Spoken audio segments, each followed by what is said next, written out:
Prezados irmãos e prezadas irmãs, estamos diante mais de um estudo da Escola Bíblica Dominical e hoje nós estudaremos a lição 5, que é a missão da Igreja de Cristo. Antes de nós darmos início, vamos dirigir a Deus em oração, pedindo a sua bênção. Senhor Deus e Pai, louvado, glorificado, exaltado seja o teu santo e poderoso nome. Nós queremos, Senhor, agora agradecer, Senhor, por essa oportunidade. Estamos estudando a Tua Palavra. Queremos agradecer pela Tua graça, Tua misericórdia, Teu amor, Teu perdão. Agradecemos por cada vida que vai assistir através das redes sociais esse estudo da Escola Bíblica Dominical da Tua Igreja. Que o Senhor possa abençoar ricamente, Senhor. Que o Seu Espírito Santo possa fazer compreender a Tua Palavra, Senhor, para assim nós sermos certificados por ela. Seja conosco, nos abençoe e nos guarda e livra de todo mal. É que nós te pedimos e te agradecemos. Em nome do Senhor Jesus. Amém. Então, irmãos, vamos dar início ao nosso estudo, no qual a lição 5, ela fala sobre a missão da Igreja de Cristo e tem como texto áureo, lá em Atos 2,42, que fala: e perseveravam na doutrina dos apóstolos e na comunhão e no partir do pão e nas orações. E temos como verdade prática dessa lição, como o sal fora do saleiro cumpre a sua função em salgar, assim a igreja, quantos adora e discipula, testemunha das insondáveis riquezas de Cristo. Nós temos a leitura diária, que na segunda-feira fala em 1 Coríntios 1, 21, que a igreja é a programação das boas novas. Já na terça-feira temos Mateus 28, 19, que fala a igreja e o discipulado. E na quarta-feira temos Romanos 12, versículo 1, que fala que a igreja é a verdadeira adoração ao Deus Trino, que é o Deus Pai, Deus Filho, Deus Espírito Santo. Já na quinta-feira da leitura diária, nós temos 1 Tessalonicenses 5,11, que fala a igreja como uma comunidade edificadora. E na sexta temos 1 João 1,7, que fala que a igreja vivendo o amor fraternal. Já no sábado temos Romanos 12, versículo 13, que fala a igreja como uma comunidade solidária. Então, nós temos aí a leitura bíblica em classe, que nós vamos ler agora, que são em Marcos 16, 14, 14, 20 e Atos 2, 42, 47. Vamos lá, primeiro Marcos 16.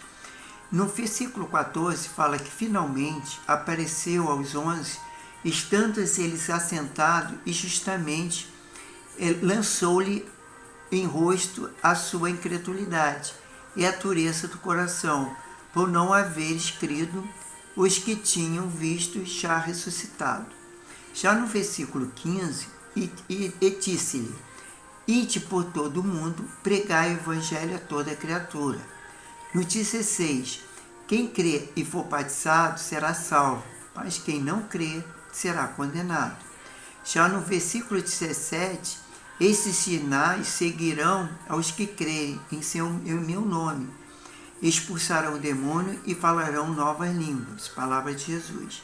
Já no versículo 18, pegarão em serpente e beberão alguma coisa mortífera e não fará mal algum. Impõe as mãos sobre os enfermos e a curarão. Já no versículo 19, ora, o Senhor, depois de ter falado, foi recebido no céu e assentou-se à direita de Deus. Já no versículo 20 diz: a eles tendo partido, pregaram por toda parte, cooperando com ele, e o Senhor o confirmando a palavra com os sinais que o seguiram. Amém. Já lá em Atos 2, 42 diz, como já lemos no texto alto, nós vamos repetir aqui: e perseveraram na doutrina dos apóstolos e na comunhão e no partir do pão e nas orações. No versículo 43 de Atos 2, fala: em cada alma havia temor e muitas maravilhas e sinais se faziam pelos apóstolos. Já no versículo 44, todos que criam estavam juntos e tinham tudo em comum. Já no versículo 45, vendiam suas propriedades e fazendas e repartiram com todos segundo cada um tinha necessidade. Já no 46,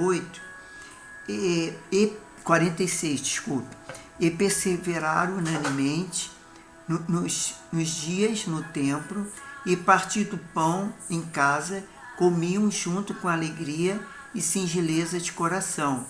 Já no versículo 47, louvando a Deus, e caíram na graça de todo o povo.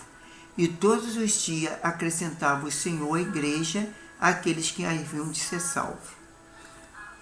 Então nós temos aí, tanto em questão da introdução, né? Agora, não, aliás, vamos partir para a introdução agora. Nesta lição, vamos escutar a missão da Igreja de Cristo. Veremos que a Igreja é chamada para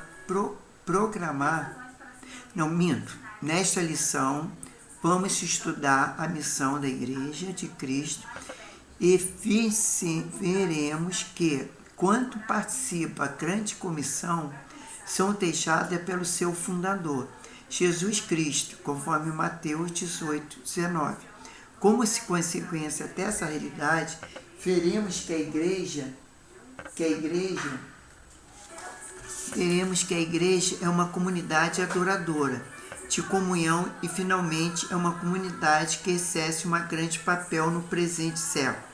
Portanto, a Igreja de Cristo exerce uma grande missão neste mundo. Lá no número 1, a pregação e instrução. Proclamando a boa nova, a igreja foi fundada por Cristo, conforme Mateus 16, versículo 18, como instituição para abençoar o mundo. Essa missão é exercida por meio da pregação do Evangelho. Abre aspas, aprove a Deus salvar os crentes pela loucura da pregação, conforme 1 Coríntios 1, 20. Fecha aspas. Após ressuscitado, o Senhor Jesus comissionou os discípulos a pregar o Evangelho, conforme Marcos 16, 14 a 20. Referindo-se a essa missão, Marcos usa o verbo grego keisidio, traduzido como pregar, programar, e o sentido de um arausto que programa algo. Esse verbo ocorre 61 vezes no Novo Testamento e temos usado para mostrar João o Batista pregando no deserto da Judéia, conforme lá Mateus 3, 1. Jesus Cristo, quando começou a pregar, já lá fala em Mateus 4, 17. O objetivo da pregação, outro termo usado com muita frequência no Novo Testamento, para se referir à grande comissão da igreja evangelizar. Esse verbo ocorre 54 vezes no Novo Testamento e seu sentido é de trazer as boas novas, pregar as boas novas. Neste aspecto, o objetivo das boas novas não se refere a alguma coisa, mas alguém, a uma pessoa. Neste sentido, os cristãos primitivos não cessaram de ensinar e anunciar a Cristo, conforme lá em Atos 5, 42. Pregar a Cristo não é pregar uma coisa ou uma mensagem subjetiva, mas proclamar ao mundo caído que ele está vivo e pronto para salvar. Pregar a mensagem da cruz é anunciar o Evangelho do Reino de Deus, revelando a Cristo, conforme Atos 8, 12. Discipulando os convertidos. Esse é outro título. Pregar e programar é levar a palavra de Deus aos que estão de lado de fora da igreja, enquanto que discipular é instruir os que estão de lado de dentro. O verbo discipular no grego matemus, ocorre somente 4 vezes no Novo Testamento, enquanto o substantivo discípulo ocorre 261 vezes, e o sentido é que de alguém instruído ou treinado em alguma coisa. O termo usado em Mateus 18, 19, para designar a grande comissão e de ensinar a todas as nações, na verdade, Jesus estava dizendo, int et discipulai. A igreja não é formada apenas por crentes, a igreja é formada por discípulos. Alguém pode estar na igreja local sem, contudo, ser um discípulo. Este é alguém que é capaz de reproduzir e passar para outros o que aprendeu e viver por meio de Cristo Jesus. Nós temos como a primeira sinopse a igreja fundada por Cristo e tem o propósito de abençoar o mundo por meio de pregação do Evangelho, do discipulado em palavras e ações. Nós temos o auxílio missionológico da grande missão. A Igreja de Cristo, que é a Igreja Cristã, tem a solene obrigação de fazer o seguinte. Primeiro, apresentar Cristo de forma viva e clara, eficaz e persuasiva ao mundo e ao indivíduo, como Salvador enviado por Deus, o Senhor soberano do universo e futuro juiz da humanidade. Já no item 2, fala que guiar os povos é uma relação de fé com Jesus Cristo a fim de que possam experimentar o perdão dos pecados e a renovação de vida. O homem deve nascer novamente, se quiser dar vida eterna e amizade eterna com Deus. Já no item 3, separar e congregar os crentes através da realização do batismo, estabelecendo que a igreja atuante. O companheirismo constitui uma parte vital da vida cristã. Já no item 4, firmar aos cristãos na doutrina e aos princípios das práticas de vida e amizade e serviço cristão, enviando-se a observar todas as coisas, isso é, a instrução e a criação dos discípulos cristãos e a cristanização dos indivíduos. Já no versículo 5, no item 5, melhor dizendo, treiná-los a viver no Espírito Santo, já que a vida cristã contém exigência, as ideias sobrenaturais que ela só pode ser vivida através de uma confiança plena no Espírito Santo. Se as lições não forem aprendidas cedo, a vida cristã fica cercada de frustração e torpor e apatia. Instala-se as pessoas acomodadas em uma vida cristã anormal. Essa é a tragédia de inumeráveis cristãos que nem mesmo esperam concretizar as ideias bíblicas. Já no item 2, adoração e edificação. Uma comunidade adoradora, no contexto bíblico, é a adoração que significa dar a glória que é devida somente a Deus e tirar a atenção de nós mesmos para centrarmos unicamente no Senhor, conforme lá Mateus 4, 10. E a adoração vem a ser como o nosso serviço a Deus. Não é algo que se faz apenas no momento do culto, público ou privativamente. Tem que ver com nossa maneira de ser e agir e viver. É viver a vida para Deus, este é o sentido de termos gregos latreia, traduzido como adorar. O apóstolo Paulo roga à igreja que apresente a Deus seu corpo em sacrifício vivo, santo e agradável a Deus, que é o vosso culto racional. Isso está lá em Romanos 12, 1. A palavra culto, neste texto, traduz o termo grego latreia. O sentido é ter um serviço prestado a Deus, de formar consciência integral e viver totalmente para o Senhor. Já no título Uma Comunidade Edificadora, a igreja é uma comunidade programadora, adoradora, edificadora. A palavra grego aikitomé, traduzida como edificar, é usada para o seu sentido literal de construir um edifício e, metaforicamente, no sentido de crescimento espiritual.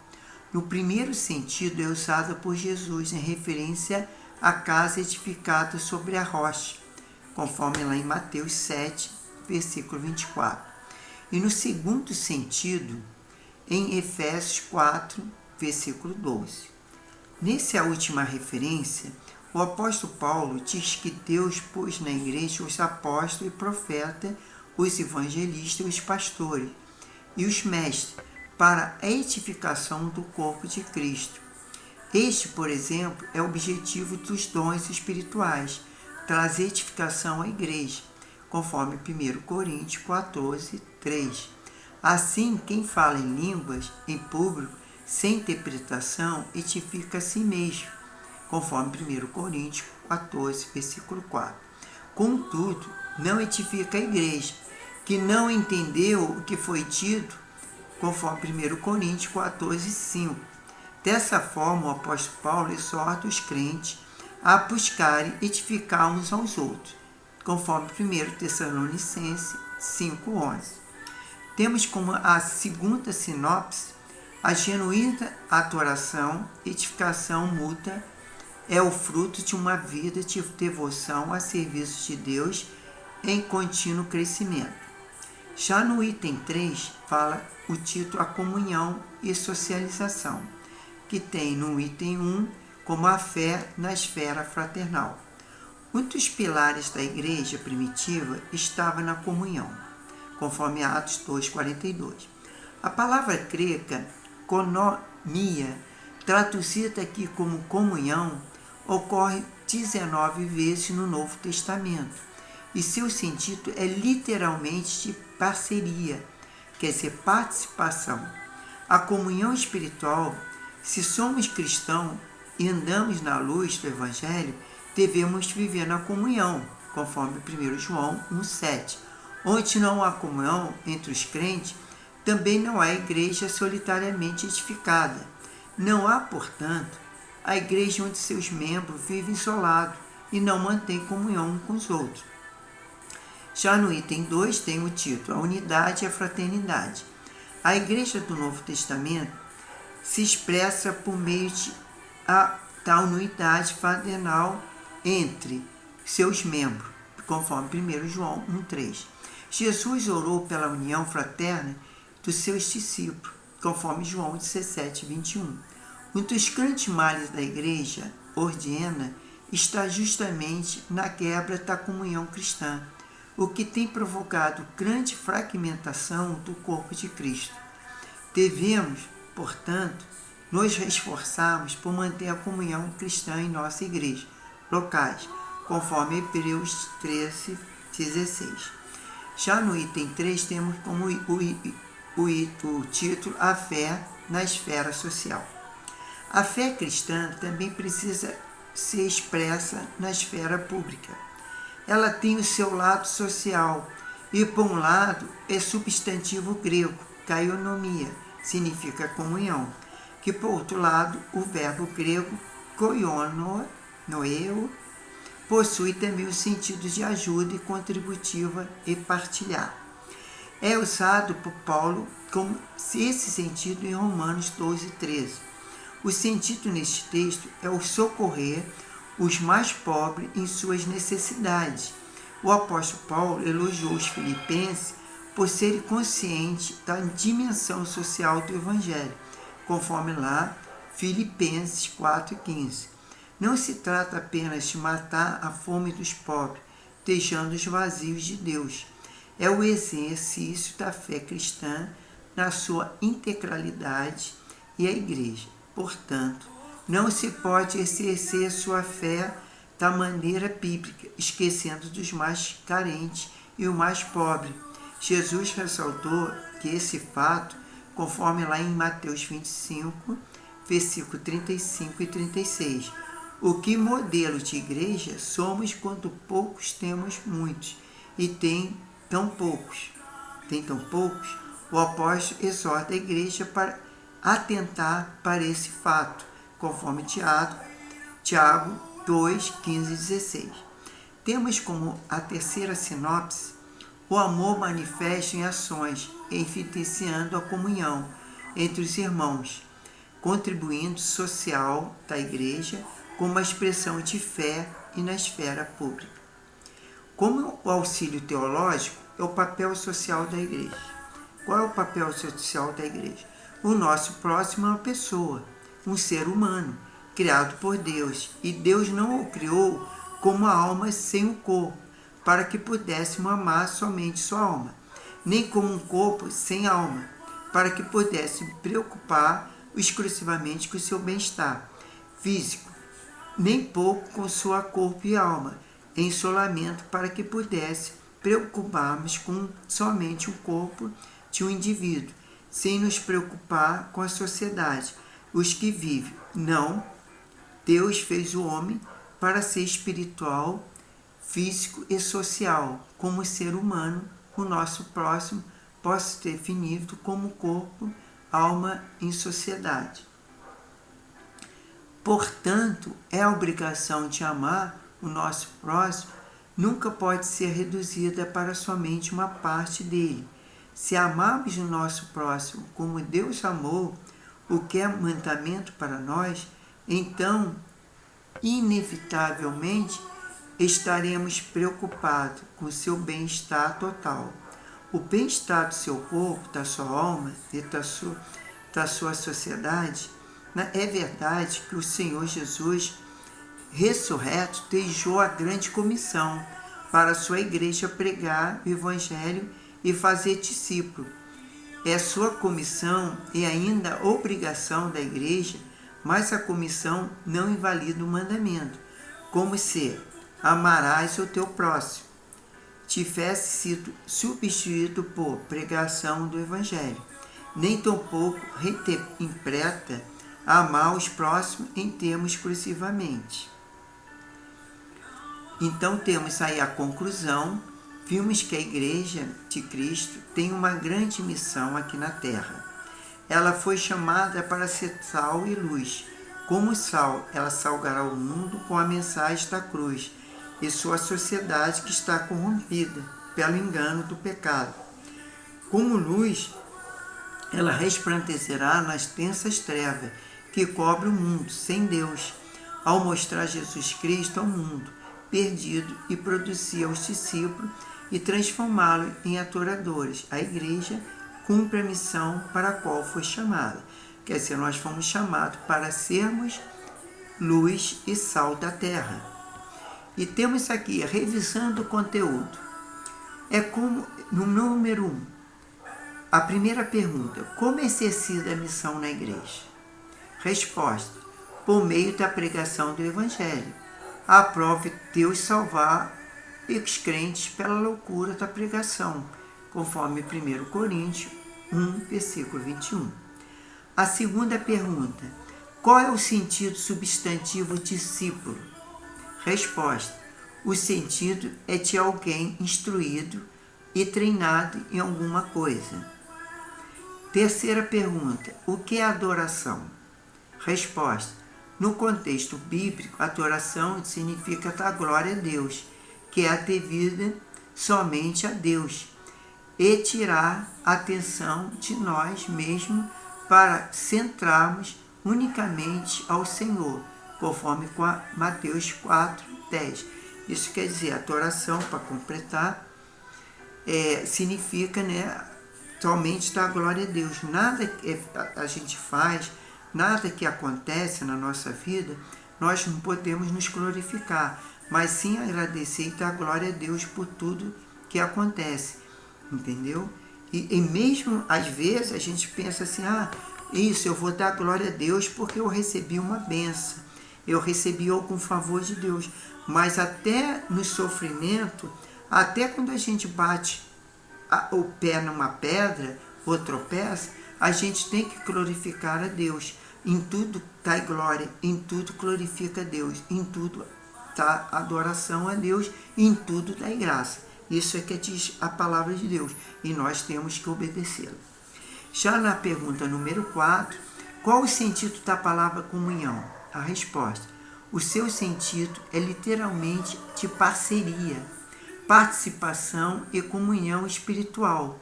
Quer dizer, essa comunhão é aquilo que nós fazemos. Por exemplo, quando nós fomos tomar ceia na igreja, nós precisamos ter a comunhão, nós precisamos participar juntos, né? Nós precisamos também ter a comunhão no culto, no louvor, na adoração, nos eventos da igreja. Temos que participar dos eventos, temos que ter comunhão, tem que sempre estar pronto ali para ajudar, para participar. Isso é uma parceria, a gente ajudar um ao outro em todas as atividades da igreja. Por isso que o pastor da igreja sempre coloca as escalas para que um fique na porta da igreja, outro que possa fazer a cantina, outro que possa estar ali apresentando alguma coisa para a igreja, participar de alguma coisa, de alguma atividade na igreja, que são muitas. Então, isso é a questão da comunhão. E na quinta pergunta, é o que a igreja não pode esquecer para exercer sua fé de maneira bíblica? Qual é a resposta? A resposta é: para exercer sua fé de maneira bíblica, a igreja não pode esquecer dos mais carentes. Quer dizer, a gente sempre procurar ajudar aqueles irmãos que estão em necessidade. E sempre procurar, não só com a oração, que é a área espiritual, o incentivo, né, que podemos dar também, né, o ânimo que nós podemos dar ânimo para aquelas pessoas que estão desanimadas, sempre procurar falar positivamente. Quando o nosso irmão estiver ali abatido, desanimado, nós podemos estar lá uma palavra de fé, uma palavra de conforto, uma palavra de incentivo, entendeu? E também ajudar financeiramente, quando aquele irmão precisa. Às vezes o irmão passa por uma dificuldade, a igreja tem feito esse papel da cesta básica, ajudar aqueles que necessitam, que precisam.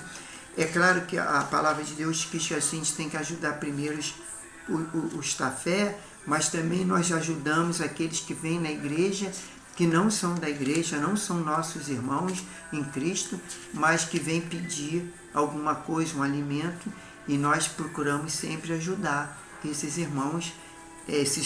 essas pessoas que venham pedir algum auxílio, na medida do possível. Claro que a igreja, às vezes, certas coisas não podem ajudar, mas o que na medida do possível que a igreja possa, a igreja tem feito.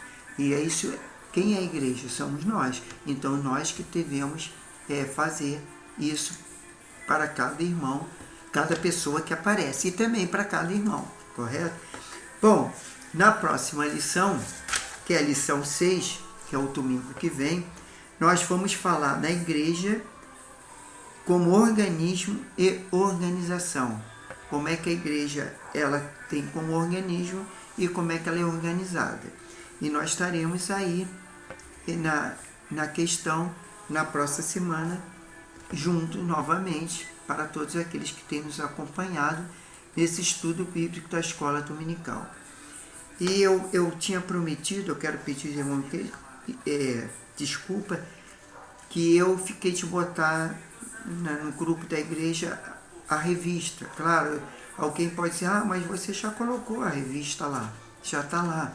De repente o irmão, a irmã já salvou no computador e pode acompanhar a leitura diária na semana, mas eu fiquei de colocar e acabou, passou, não coloquei.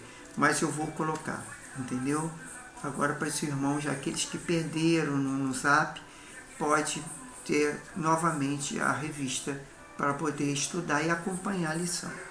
Então vamos orar para que Deus nos abençoe neste dia, possa abençoar nosso lar, nossa família e nos dar uma semana abençoada. Deus e Pai, louvado, glorificado, exaltado seja o teu nome. Nós te agradecemos por mais um dia de vida, agradecemos pela tua graça, tua misericórdia, teu amor, teu perdão.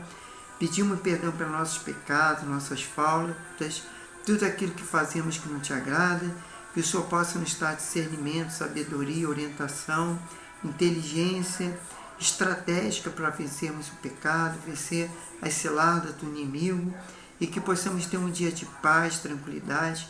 Oro por aqueles que estão necessitados, para aqueles que estão enfermos, para aqueles que precisam, Senhor, de uma palavra, que o Seu Espírito Santo possa direcionar alguém para dar essa palavra, e se não for possível, se não tiver alguém junto com essa pessoa, próximo a essa pessoa, que o Senhor possa, com o Teu Espírito Santo, Senhor, falar ao coração dessa pessoa, dando alegria, paz, tranquilidade, cura, e que possamos ser abençoados nesse dia, Pai. Que o Senhor abençoe nossos dias, nossa semana, seja uma semana frutífera, abençoada. É que nós te pedimos, te agradecemos, em nome do Senhor Jesus. Amém. E graças a Deus. Irmão, até a próxima, e que Deus abençoe a todos. Amém.